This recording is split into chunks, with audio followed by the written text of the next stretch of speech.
बहू, मैं मंदिर जा रही हूँ, घर का काम खत्म कर लेना। ठीक है माँ जी, आप चिंता मत करो, मैं जल्दी जल्दी काम सब खत्म कर लूंगी। ये है चित्रा। चित्रा की सास रोज की तरह मंदिर जाने की तैयारी कर रही थी। इस घर के नियम बहुत सख्त है। प्याज और लहसुन का खाना यहाँ सख्त मना था। घर के सभी लोग सात्विक भोजन ही खाते थे, लेकिन एक दिन एक विचार आया। कितने साल हो गए मैंने प्याज लहसुन की सब्जी ही नहीं खाई। मेरे मायके में मम्मी तो कितनी स्वादिष्ट सब्जी बनाती थी, उसकी खुशबू तो कितनी लजीज थी, मैंने तो कब से खाई नहीं है। जैसे ही प्याज लाल हो जाती थी, मम्मी उसमें मसाले डाल देती थी। उसकी खुशबू इतनी अच्छी थी कि हम लोग खाने के लिए दरवाजे पर ही खड़े हो जाते थे। आज माँ जी मंदिर गई हुई है, तब तक मैं चुपके से एक कटोरी प्याज लहसुन की सब्जी बना लेती हूँ, किसे ही पता चलेगा। वैसे भी मैं खुद ही खाऊंगी, किसी को दूंगी ही नहीं, सबका खाना अलग बना दूंगी। एक काम करती हूँ, कंचन के यहाँ से प्याज लहसुन ले आती हूँ, तब तक सब्जी की ग्रेवी बना लेती हूँ। चलो, प्याज तो मिल गई, अब जल्दी से तैयारी कर लेती हूँ, ऐसा ना हो कहीं माँ जी आ जाए। अरे वाह, वैसी ही खुशबू आ रही है जैसी कि मम्मी बनाती थी। ये किचन में कैसी खुशबू आ रही है? भाभी, भाभी, भाभी, किचन में अजीब सी खुशबू आ रही है। क्या आपने प्याज बनाया है? हाँ भैया, बनाया है, पर मैंने अपने लिए बनाया है, आप लोगों के लिए अलग से खाना बना दिया है। भाभी, आपको पता है ना कि इस घर में प्याज लहसुन बनना बिल्कुल मना है, फिर आपने क्यों बनाया? तो क्या हुआ भैया, मैं भी तो इंसान हूँ, मुझे भी अपने पसंद का खाना खाना अच्छा लगता है, कभी कभी तो बना ही सकती हूँ। मैंने आप लोगों के लिए अलग खाना बनाया है, आप लोग वही खा लेना। लेकिन भाभी, अगर मम्मी को पता चल गया ना? भैया, माँ जी को कैसे पता चलेगा, वो तो मंदिर गई है ना। भाभी, आप समझ क्यों नहीं रही हो? हमारे घर में लहसुन प्याज बनना बिल्कुल मना है। अगर माँ को पता चल गया ना तो बहुत गुस्सा हो जाएंगी। अरे भैया, माँ को कैसे पता चलेगा, माँ तो मंदिर गई हुई है। अरे भाभी, आप समझ क्यों नहीं रही हो? हमारे घर में लहसुन प्याज बिल्कुल भी मना है। तुम्हारी ये मैं की आदत है ना, यही घर की समस्या है। जब से आई हो तब से रसोई की हवा पानी बदल दी बिल्कुल। बहू, अब माँ भी आ गई है, देखना माँ तुम पे कितना गुस्सा करती है।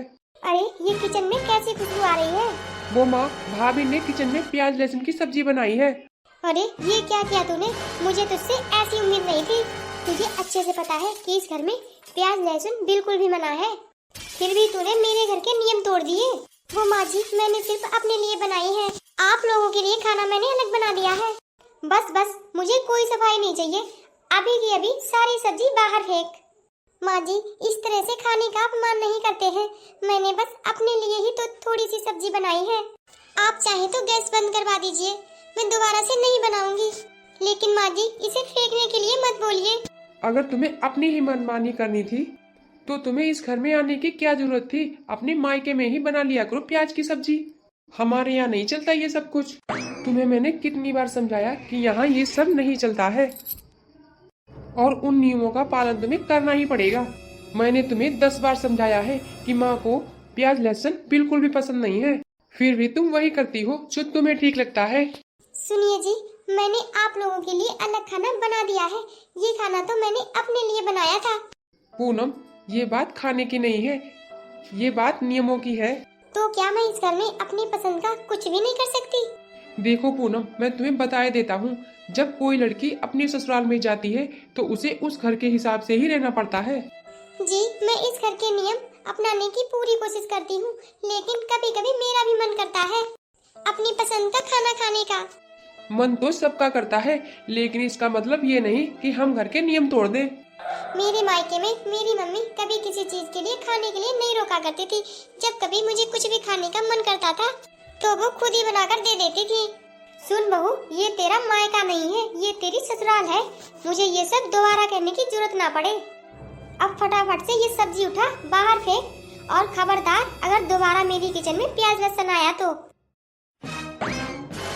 आखिर कब तक मैं इन सब के लिए अपनी छोटी बड़ी इच्छाएं मारती रहूंगी। इस घर में मेरे मन का कोई भी काम, मेरे दिल की कोई भी बात आपके लिए कोई मायने नहीं रखती है। तुम फिर शुरू हो गई बात बात पर टोकना, बात बात पर शिकायत करना। तुम जानती हो ना, ये तुम्हारा घर है, तुम्हारा परिवार है। इनको खुश रखना तुम्हारी भी तो जिम्मेदारी है। हर बात में मैं करोगी तो कैसे चलेगा? शिवम, जिम्मेदारी क्या सिर्फ बहू की होती है? शादी को 2 साल हो गए, किसी दिन मैंने अपने मन का पहन लिया तो मम्मी जी का तो मुंह ही बन जाता है। बच्चों के कार्टून की जगह अगर कभी मैंने अपने मन का सीरियल लगा लिया तो मम्मी जी का तो मुंह ही लटक जाता है। सारा दिन मुंह फुलाए बैठी रहती है। और साथ में तुम्हारा भाई कभी कभी तो रिमोट ही छीन के ले जाता है। अगर खाने में जरा सा भी बदलाव कर दो तो सारा घर मुझ पे ही टूट जाता है। देखो पूनम, ये सब सालों से एक ही तरीके से रहते हुए आए हैं और तुम भी नई आई हो, इसलिए तुम्हें भी उनके हिसाब से ही ढलना पड़ेगा। ये क्या रोज रोज नई नई बहस छेड़ देती हो तुम? शिवम, मैंने भी कोशिश की है इस घर को अपना बनाने की। सुबह 5 बजे उठकर घर का काम, मम्मी जी की चाय, आपकी ऑफिस के लिए टिफिन, आपका नाश्ता, आपके भाई के लिए सारी तैयारियां क्या नहीं करती हूँ मैं इस घर में। माँ जी को मंदिर जाने के लिए पूजा की थाली तक तैयार करके देती हूँ। बस आज सिर्फ अपने लिए मैंने सब्जी बना ली अपने मन की, तो ऐसा लगता है कि मैंने कोई गुनाह ही कर दिया है। पूनम, तुम्हें पता है घर में सबने प्याज लहसुन छोड़ दिया है। पापा की इलाज के टाइम मम्मी ने कितनी मन्नतें मांगी थी और तुमने सब्जी में प्याज लहसुन डाल दिया। और तुम्हें तो पता है ना कि तुम्हारा देवर मान्यताओं के बारे में कितना सख्त है। वो ये सब नहीं सहन कर सकता। अगर उसने गुस्से में तुमसे 2-4 बातें कह भी दी तो तुम चुप भी तो रह सकती थी। तुम तो उल्टा उससे बहस ही करने लगी। और एक बात मैं बताना चाहता हूँ पूनम, मेरा ट्रांसफर हो चुका है। अगले महीने दूसरे शहर में हम लोग शिफ्ट हो जाएंगे। बस पूनम, सिर्फ 1-1.5 महीने तुम यहाँ आराम से निकाल लो, फिर सब ठीक हो जाएगा। पर शिवम, लोग नहीं बदलेंगे, बस शहर बदल जाएगा। समय ऐसे ही बदलता चला गया। अगले महीने पूनम और शिवम जयपुर में शिफ्ट हो गए। नया घर, नया शहर और शिवम की नई पोस्टिंग। उनकी जिंदगी में बहुत सारी उलझनें थी, लेकिन उनकी जिंदगी में एक बहुत बड़ा बदलाव भी आया। अब धीरे धीरे शिवम भी हर चीज महसूस करने लगा था। अब वो अपना काम खुद से करने लगा था। अब वो पूनम के घर के कामों में भी उसकी मदद करने लगा था। एक दिन, पूनम पूनम पूनम, मुझे बहुत तेज प्यास लगी है, तुम मुझे पानी दे दो 1 गिलास। शिवम, तुम पानी खुद ले लो, मैं थोड़ा काम करने जा रही हूँ। अच्छा ठीक है, मैं खुद ही ले लेता हूँ। वैसे पूनम, तुम आज खाने में बना क्या रही हो? जी मैं आलू प्याज की सब्जी। अगर आपको पसंद ना हो तो मैं दूसरी बना दूंगी। अरे अरे रहने दो, आज मैं वही खा लूंगा। सच में? हाँ। अरे अब यहाँ माँ थोड़ी ना है जो हमारे घर में लहसुन प्याज की सब्जी ना बने। अरे कल आपने कितनी देर तक ऑफिस का काम किया, मुझे उठा दिया होता, मैं ही करा देती थोड़ा बहुत काम। अरे पूनम, तुम कल बहुत थकी हुई थी, इसीलिए मैंने तुम्हें परेशान करना सही नहीं समझा। पहले तो आप अपने लिए 1 गिलास पानी लेने के लिए भी मुझे ही आवाज लगाते थे। पूनम, पहले शायद मैं समझता नहीं था, लेकिन अब समझने लगा हूँ। हाँ हाँ, आप बहुत बदल गए हो अब। पूनम, मुझे लगता है मैंने तुम्हें समझने में ही गलती कर दी, बहुत देर कर दी मैंने समझने में। शिवम, कभी कभी जिंदगी नए शहर, नई जिंदगी, नए घर को समझने का तरीका देती है, एक नया नजरिया दिखाती है। हाँ पूनम, तुम सही कह रही हो। जब पति पत्नी एक दूसरे का साथ देना सीख लेते हैं तब घर सच में खुशियों से भर जाता है। अब तुम मुझे 1 कप चाय बनाकर दोगी या वो भी मुझे ही लेनी पड़ेगी? आप बाहर बैठिए जी, मैं अभी बनाकर लाती हूँ। चलो शिवम की चाय भी लेकर जाती हूँ। खाना तो तैयार हो ही चुका है। पूनम पूनम, तुम्हारा फोन बज रहा है। अरे आप देख लो, मैं अभी आ रही हूँ। जी किसका फोन है? माँ का है फोन। माँ तुमसे बात करना चाहती है। नमस्ते माँ जी। खुश रहे बेटा, कैसी है तू? मैं ठीक हूँ माँ जी, आप बताओ आप कैसी हैं? बेटा मैं भी ठीक हूँ। और बताओ जयपुर में सब कुछ ठीक चल रहा है ना? बहू, मैंने तुम्हें कुछ जरूरी बात बताने के लिए फोन किया था। क्या है माँ जी? बहू, तुम्हारे देवर की पहली सालगिरह है, हम लोग घर पर छोटा सा कार्यक्रम रख रहे हैं। अच्छा माँ जी, ये तो बहुत अच्छी बात है। हाँ बेटा, मैं ये चाहती हूँ कि शिवम और तुम दोनों जल्दी से जल्दी यहाँ आ जाओ। हाँ हाँ माँ जी, हम लोग जरूर आएंगे। ठीक है बहू, तुम लोग आओगे तो घर में बहुत अच्छा माहौल हो जाएगा, क्योंकि तुम्हारे ससुर जी भी पूछ रहे थे कि शिवम और पूनम कब आएंगे। जी माँ जी, आप पापा जी से कह देना, हम लोग जरूर आएंगे। और हाँ बहू, हो सके तो 1 दिन पहले ही आना, थोड़ी मदद हो जाएगी। ठीक है माँ जी, जैसा आप कहें। ठीक है बहू, मैं फोन रखती हूँ। क्या हुआ पूनम, क्या कह रही थी माँ? जी अगले हफ्ते तुम्हारे छोटे भाई की पहली सालगिरह है शादी की। माँ जी ने हमें वहाँ बुलाया है। अरे वाह पूनम, तब तो हमें जाना ही होगा। हाँ जी, जाना तो पड़ेगा, लेकिन अरे पूनम, तुम आज भी उसी बात को लिए बैठी हो। जी वो कभी कभी याद आ जाती है। पूनम तुम चिंता मत करो, अब पहले जैसा वहाँ कुछ भी नहीं है। हाँ, अब शायद सब बदल गया हो। और वैसे भी पूनम, अब तो मैं तुम्हारी प्याज वाली सब्जी का फैन हो गया हूँ। अब तो मुझे भी अच्छी लगने लगी है प्याज वाली सब्जी। तो अच्छा, आज रात वही बनाऊं क्या? हाँ हाँ बिल्कुल, और पहले से ज्यादा बनाना। चलो ये तो समझ गए, क्या उस घर के लोग मुझे समझ पाएंगे कभी? अब 2-4 महीने बाद मैं फिर उस घर में जाऊंगी तो वहाँ कैसा सब होगा। अगले ही हफ्ते शिवम और पूनम अपने घर आ जाते हैं। जैसे ही वो अपने घर के बाहर आके खड़े हुए, पूनम का दिल जोरों से धड़कने लगा। माँ माँ। अरे वाह, आ गए मेरे बेटा बहू। प्रणाम माँ जी। अरे खुश रहो बेटा, आओ बैठो। अरे क्या हुआ बहू, तेरा चेहरा इतना उतरा हुआ क्यों है? बहू तू यही देख रही है ना कि ये घर कितना चमक रहा है। अरे बहू, ये सब डाली की मेहनत है, सुबह से ही तैयारी में लगी हुई है। माँ जी, डाली कहाँ है? डाली, ओ डाली, बेटा जरा बाहर तो आना। अरे आप लोग आ गए। प्रणाम भैया, प्रणाम दीदी। कैसी हो डाली? दीदी मैं तो ठीक हूँ, पर आप लोग दूर सफर से आए हो। ऐसा करिए, आप लोग फ्रेश हो जाइए, तब तक मैं आपके लिए खाना लगा देती हूँ। चलो डाली, तुम्हारी मदद मैं भी कर देती हूँ। अरे नहीं नहीं भाभी, आप लोग इतने लंबे सफर से आए हो, थक गए होगे, आप जाके फ्रेश हो जाइए, तब तक मैं खाना लगा देती हूँ। दीदी जाइए, आप फ्रेश हो जाइए, तब तक मैं खाना लगा देती हूँ आपके लिए। ठीक है डाली। बहू क्या हुआ, तुम ऐसे मुंह क्यों बना रही हो? माँ जी, आज के खाने में प्याज की खुशबू। हाँ बहू, ये सारा खाना प्याज वाला ही है। इन सारी सब्जियों में प्याज पड़ा है आज, क्योंकि डाली को बिना प्याज की सब्जी पसंद नहीं है। वो क्या है ना भाभी, डाली को बिना प्याज वाली सब्जियां पसंद नहीं आती हैं। और वैसे भी अब तो हमें भी प्याज वाली सब्जियां अच्छी लगने लगी है। और वैसे भी समय के साथ सबको बदलना ही सही रहता है। अरे बहू क्या हुआ, क्या सोच रही है? मुझे पता है तू क्या सोच रही है। बहू उस दिन की बात को लेकर परेशान है। अरे बहू उस दिन तो मैंने गुस्से में बोल दिया था, क्योंकि उस दिन मुझे ये लगा था कि तुमने मेरे घर का नियम तोड़ा है।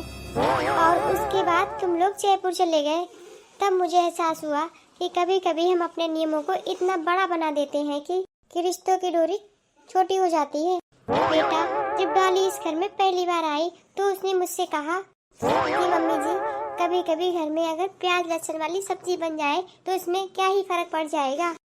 अरे सब्जी से ज्यादा रिश्तों में प्यार होना जरूरी होता है।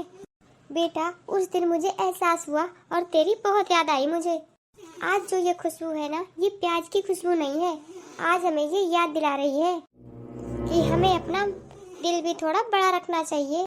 अरे मम्मी जी, अब इतना भी भावुक होने की जरूरत नहीं है, खाना सारा ठंडा हो जाएगा। अरे भाभी आप खाना खाना शुरू करिए, खाना ठंडा हो रहा है। अच्छा तो माँ जी, मतलब अब आपको प्याज लहसुन से कोई दिक्कत नहीं है? ऐसा नहीं है बेटा, लेकिन अब क्या है ना, अब बच्चों की खुशी ज्यादा जरूरी है। अच्छा माँ जी, बच्चों की खुशी, लेकिन मम्मी जब मैंने सिर्फ अपने लिए 1 कटोरी प्याज की सब्जी बनाई थी, तब तो आपको मेरी खुशी नजर नहीं आई थी। अरे पूनम, अब क्या ये बातें लेकर बैठ गई हो तुम? नहीं शिवम, आज मुझे बातें कर लेने दो। नहीं शिवम, आज तो बात होकर ही रहेगी, क्योंकि उस दिन भी सबके सामने ही बात हुई थी। बहू उस दिन मैं गुस्से में थी, शायद ज्यादा कुछ बोल गई थी। माँ जी गुस्से में थी, या आपको लग रहा था कि मैंने कोई बड़ा अपराध कर दिया हो? भाभी तुम अब इतनी बात क्यों बढ़ा रही हो? अच्छा तो तुम तो चुप ही रहो अब। मतलब माँ जी अब आपको प्याज लहसुन से कोई मतलब नहीं है। चलो ठीक है बहू, ऐसा नहीं है। माँ जी जब मैंने अपने लिए सिर्फ 1 कटोरी सब्जी प्याज वाली बनाई थी, तब तो आपको नजर नहीं आई थी ममता, खुशी मेरी जरूरी। अरे पूनम, अब चुप भी करो, बात को बढ़ाओ मत। नहीं रवि, आज तो बात होकर रहेगी, और उस दिन तो सबके सामने बात हुई थी। बहू मैंने कहा ना, मैं उस दिन गुस्से में थी। माँ जी आप गुस्से में थी, या आपको लगा था कि बहू ने कोई बहुत बड़ा गुनाह कर दिया हो? भाभी, आप बात को इतना क्यों बढ़ा रही हो? देवर जी तुम तो चुप ही करो, तुम्हारी वजह से ही उस दिन मेरी डांट हुई थी। भाभी, उस दिन तुमने घर के उसूल तोड़े थे। हाँ देवर जी, मैंने उसूल तोड़े थे तो लगता है घर की इज्जत ही चली जाती। और आज क्या हुआ? अरे पूनम, अब बस भी करो, शांत हो जाओ। देखिए जी, मैं उस दिन भी शांत थी, कुछ भी नहीं कहा था मैंने। बस उस दिन एक कटोरी सब्जी मैंने उठाकर कूड़ेदान में फेंक दी थी। आप लोगों को पता भी है उस दिन मेरे दिल पर क्या बीती थी। मुझे तो उस दिन ऐसा लगा था कि मैंने बहुत बड़ा पाप कर दिया हो। अरे मम्मी जी, आप इस घर की बड़ी बूढ़ी हैं। माँ जी, अगर आप ही उस दिन समझ जाती तो शायद मुझे उस दिन इतना अपमान सहन नहीं करना पड़ता। माँ जी, उस दिन गलती नहीं हुई थी आपसे। माँ जी, उस दिन मुझे बहुत बेइज्जती महसूस हुई थी। भाभी, मुझे माफ कर दीजिए, उस दिन मुझे कुछ समझ में नहीं आया। देवर जी, तुम इतने नादान भी नहीं हो जो तुम्हें उस दिन समझ में नहीं आया। तुम्हें तो उस दिन मजा आ रहा था कि भाभी की डांट पड़ रही है। नहीं भाभी, ऐसा नहीं था। अरे पूनम, बस भी करो। मैं क्यों बस करूं जी, बताइए। उस दिन भी आपने मुझसे यही कहा था, बस करो पूनम। अरे मेरी बात तो उस दिन नहीं सुनी गई थी। बहू, आज तुम जो भी कह रही हो सारी बातें सही कह रही हो। बेटा तू मुझे माफ कर दे, मैंने उस दिन तुझे बहुत डांट लगा दी। मुझे लगा कि तूने मेरे घर का नियम भंग किया है, तभी मुझे गुस्सा आ गई थी। मैंने तुझे डांटकर ये सोचा कि मैं तो अपने घर के नियम बचा रही हूँ, लेकिन ये नहीं सोचा नियम से ज्यादा रिश्ते मायने रखते हैं। हाँ बेटा, उस दिन मैं इतनी कठोर बन गई थी, लेकिन मैं ये भूल गई थी कि नियम से ज्यादा इंसान की भावनाएं मायने रखती हैं। बेटा उस दिन मैंने गलती तो की थी तुम्हें समझने में। अरे दीदी, अब गुस्सा छोड़ भी दो। भाभी, मैं उस दिन के लिए बहुत बहुत शर्मिंदा हूँ, मुझे आप माफ कर दीजिए। अरे दीदी, अब गुस्सा छोड़ भी दीजिए, अब मम्मी जी ने भी माफी मांग ली है। दीदी आप तो सब ठीक है ना? भाभी, अब गुस्सा थूक दीजिए और मुझे माफ कर दीजिए, क्योंकि अब मुझे आपके हाथ की प्याज वाली सब्जी खानी है। हाँ पूनम, अब तुम प्याज वाली सब्जी अगली बार तुम ही बनाओगी। और हाँ दीदी, हम सब मिलकर प्याज वाली सब्जी खाएंगे और साथ साथ बनाएंगे, क्योंकि अब तो माँ जी को भी कोई दिक्कत नहीं है। हाँ बहू, अब मुझे कोई दिक्कत नहीं है, क्योंकि अब मैं समझ चुकी हूँ कि असली खुशबू प्याज और लहसुन से नहीं बल्कि रिश्तों में प्यार से आती है। दोस्तों, कभी कभी ऐसा होता है कि छोटी सी बात भी दूसरों को बहुत बड़ी ठेस पहुंचा जाती है। तो उम्मीद करती हूँ मेरे प्यारे प्यारे दर्शकों, ये स्टोरी आपको अच्छी लगी होगी। अगर अच्छी लगी है तो प्लीज़ मुझे कमेंट करके जरूर बताएं और वीडियो को लाइक करते हुए जाएं। चैनल पर अगर आप लोग नए हैं तो प्लीज़ चैनल को सब्सक्राइब करते हुए जाएं। तब तक के लिए राधे राधे, बाय बाय।